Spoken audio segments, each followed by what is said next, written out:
Hello everyone, welcome to Global Government News, or Race for Survival, whichever channel you're watching this on, but I'm going to post them to both. Today is Thursday, May 18th, 2017, and I'm making this video because of some startling news that I heard earlier today while at work on the radio. I didn't see anything on the internet or anything like that in the news about it. Even coming home after work, looking for it, the closest thing that I could find was an article that was linked basically to an original article to Zero Hedge, a very good website, covering this recent airstrike by the United States against the Syrian government. And this is twice within, the last month? So this is a very big deal, and I thought, well, I like to make my videos with 100 different articles and all that, and have all this build up and preparation, which is nice, but sometimes you just have to get it out there while it's news, and that's what this video is. So you can probably do a quick search, and you can look more into this event that took place today if you want.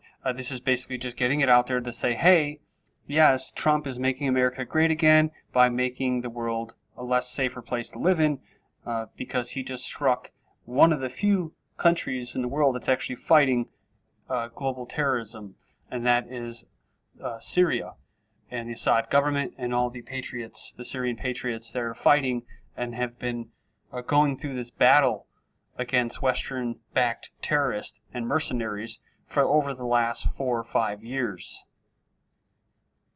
So what took place here is, we're going to look here, according to Reuters, coalition jets have struck an Assad convoy in the southern part of Syria.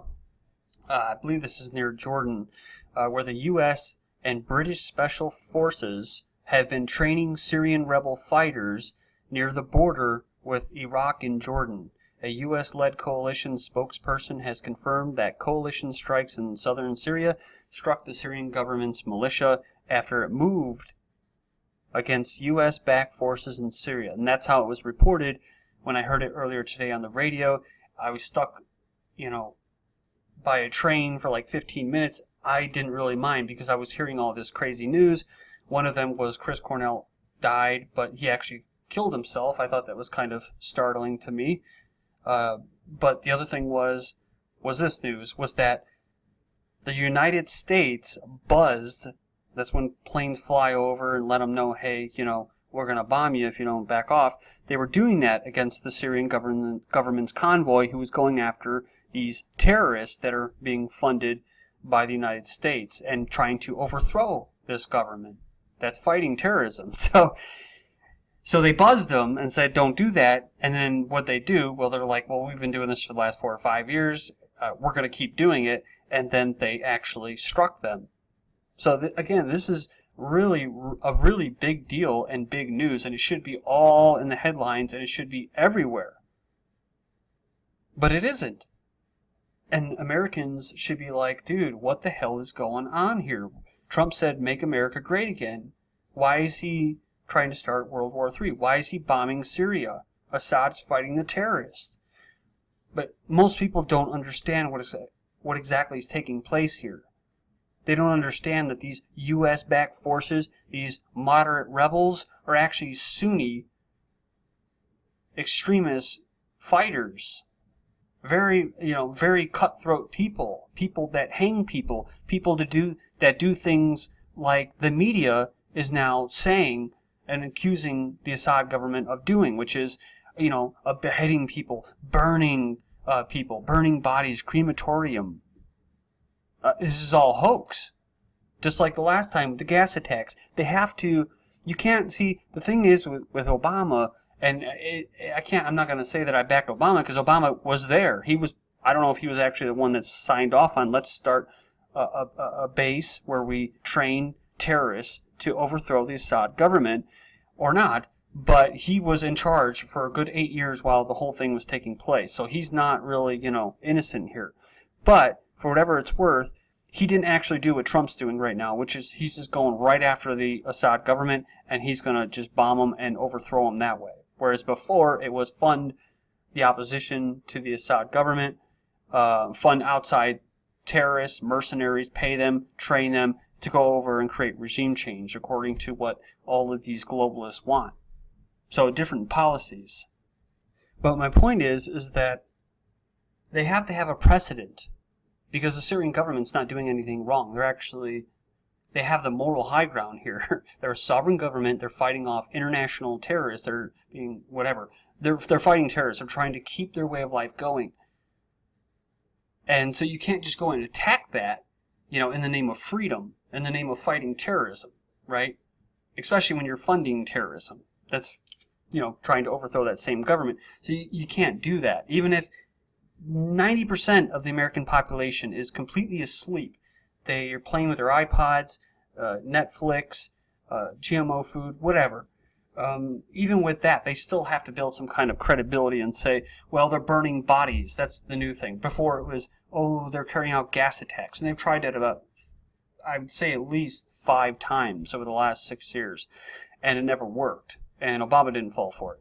But Trump seems to be full on board with just going straight at the Syrian government, attacking them, which is, like I said, it's kind of brazen, and it kind of makes me wonder how ignorant he is on foreign policy, because this is just like, it's not even proxy wars anymore between Russia. This is just, let's just start off a hot war with nuclear powers or sovereign governments, let's start pissing off the world. And apparently Trump's willing to do that, which makes him a very, very scary person to be leading a very powerful country such as the United States. So this is the precedent that they have built up in the last couple of days. Today's May 18th, this is May 15th. When I heard this in a news cycle, yes, of course I bookmarked it, wanted to be able to cover it, and then today, 3 days later, we're hearing about the U.S. attacking the Syrian government's convoy. So they had to make it legitimate to be able to attack them. Oh, see, they're burning bodies, right? Where's this coming from? Where's all this coming from? Well, okay, so this is Amnesty International, and most people who are anti-globalists, they might be nationalists, they might be libertarians. A lot of them understand that Amnesty International, the Southern Poverty Law Center, and various organizations are there to promote globalism. They're there to create regime changes in the name of humanitarianism, and we all know that it's a bunch of bullshit. So when you see articles like this, end the horror in Syria's torture prisons and stuff, and they have all these stories, and I remember seeing this, I was coming across YouTube, and so here we go right here, and it said that it actually premiered where?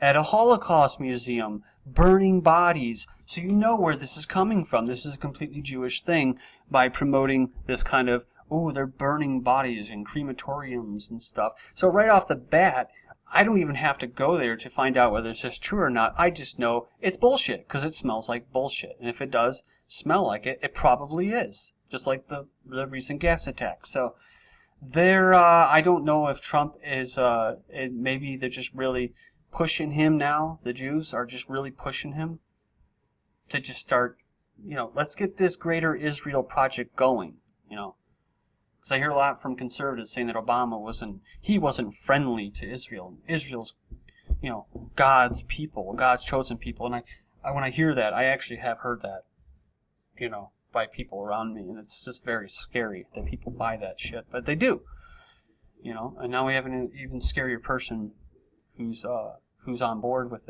it, creating this greater Israel project of putting a gas, overthrowing governments, throwing gas pipelines and whatnot through Syria, and trying to cut Russia out.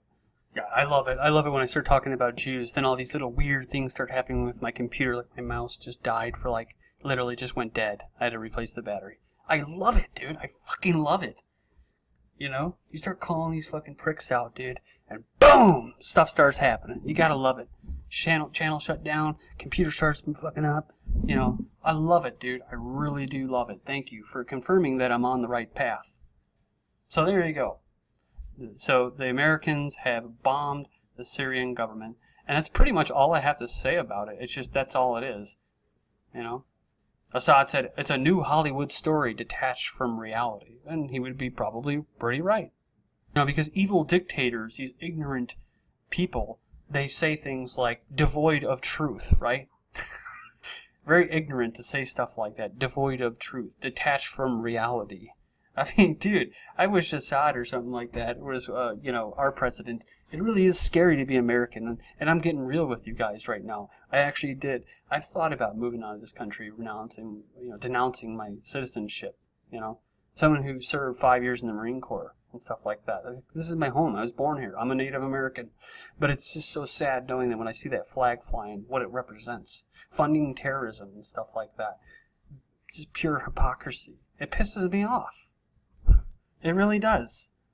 To know that Assad would be a way better leader than probably most of the leaders that we've ever had in this country. And the American people, they perpetuate this situation. Because it doesn't matter whether it's a lie. They're denying it. Of course they're going to deny it. But it's like, it doesn't even matter whether it really happened, because in the minds of Americans, it happened. And I've been speaking with people on this, because it really does bother me. This whole Syrian thing that's coming up again, it really is not going to be good for really anybody except for globalists, people who are going to make a lot of money off this. A lot of people have been dying for this. A lot of people will die as a result of this, what they're doing, and if they overthrow this government. But people on the left, people on the right, I've been hearing them say, it's weird how you can hear liberals who listen to MTR say, yes, well, Assad's gassing his own people. I actually debated a customer over this. I didn't want to say anything, but I'm like, you know what? This guy maybe listened to how great the Democratic Party was, and I'm like, you know what? He detained me for about 5-10 minutes after I was done dealing with him. So I'm like, you know what? I'm going to just say and speak my mind.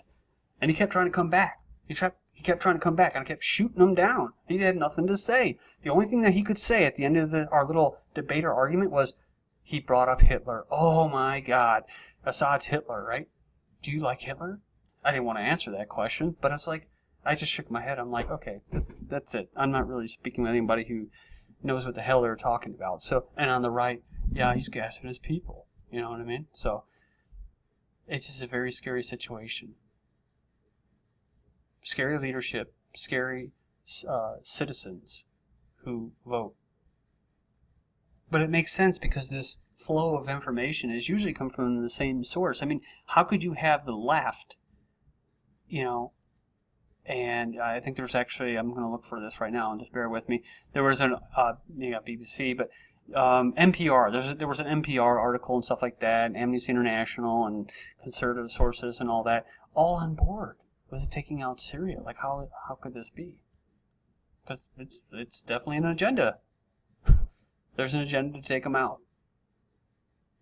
Now, how would you like if somewhere in another part of the world trying to say, you know what, we don't like, whatever the U.S. president is, Obama or Trump or anything like that. We're going to go ahead and take him out, in the name of humanitarianism. Well, even if we don't like that person, it's up to us to decide our destiny and our future. It's not up to them. Americans, they definitely have this kind of weird mentality of we're an empire, and that's great. It's a great thing to be a part of the empire, and we need to go ahead and just just change everybody else and make them like us, like part of the empire. And we'll believe complete lies like this, gas attacks and that, in order to justify it.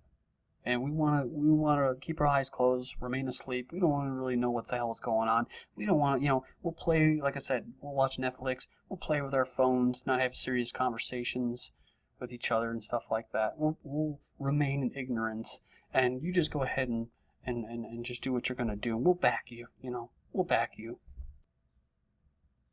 As long as gasoline's still flowing, never mind the wars or anything that it creates, never mind. The food, as long as the food is affordable. It doesn't matter what's in it. It doesn't matter they're spraying above you, constantly, daily. But here's a little truth here that I found in a link. This is why they actually attacked the Syrian government. U.S.-backed rebels suffer major setback as Syrian army troops capture much of eastern part of the area. So they were losing. The rebels were losing. So the U.S. had to go in there and help them. So these Western-backed, United States-backed terrorists were voicing their concerns over the Syrian army getting too close to the U.S. Special Forces base. This is GGN, or Race for Survival. Thank you for joining me.